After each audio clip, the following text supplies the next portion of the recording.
Bonjour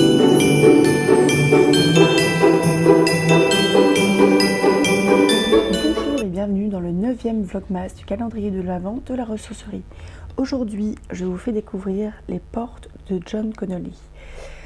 John Connolly est l'auteur de quelques livres dans une ambiance un peu fantastique, inquiétante, etc. Et celui-là, il fait flipper. Un mystérieux élément échappé d'un accélérateur de particules, un rite satanique, chez ses inquiétants voisins du 666 Crowley Avenue, et Samuel, 11 ans, voit s'ouvrir les portes de l'enfer.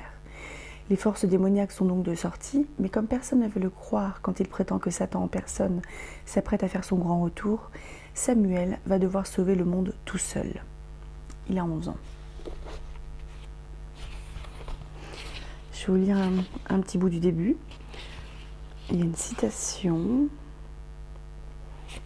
du docteur Karl Schlechter. Je le prononce peut-être très mal. Les scientifiques ne sont pas en quête de vérité, c'est la vérité qui est en quête de scientifiques. Le premier chapitre s'appelle Où l'on assiste à la naissance de l'univers, ce qui est une très bonne façon de commencer. Non, au final, je vais vous lire le début du chapitre 2 qui s'appelle Où l'on rencontre un petit garçon, son chien et quelques individus qui préparent un mauvais coup. Ce soir-là, M. Abernathy ouvrit la porte et découvrit sur son perron un petit personnage recouvert d'un drap blanc. 2 trous découpés dans le drap à hauteur des yeux lui permettaient de se déplacer sans se cogner partout. Une sage précaution, à en juger par l'épaisseur des verres de lunettes portés par le petit personnage. Posée en équilibre sur son nez, par-dessus le drap, elle lui donnait l'apparence d'un fantôme myope et pas franchement effrayant. De l'ourlet du drap dépassaient des baskets dépareillées, la gauche bleue et la droite rouge.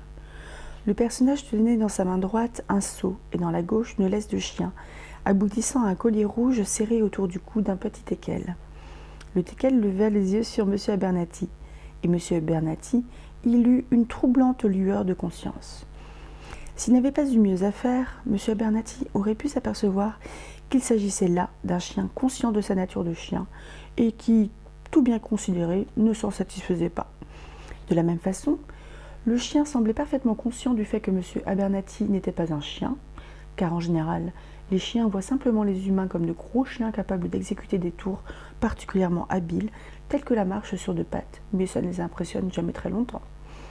Fort de ces observations, M. Abernathy comprit qu'il avait affaire à un animal très intelligent, effroyablement intelligent, et sentit qu'il y avait une once de désapprobation dans ce regard canin.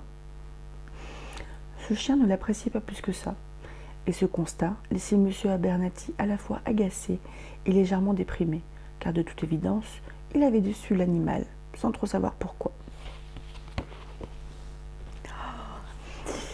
J'ai un très bon souvenir de ce livre-là. Bon, la lecture remonte aussi il y a quelques années, mais c'est un très bon bouquin.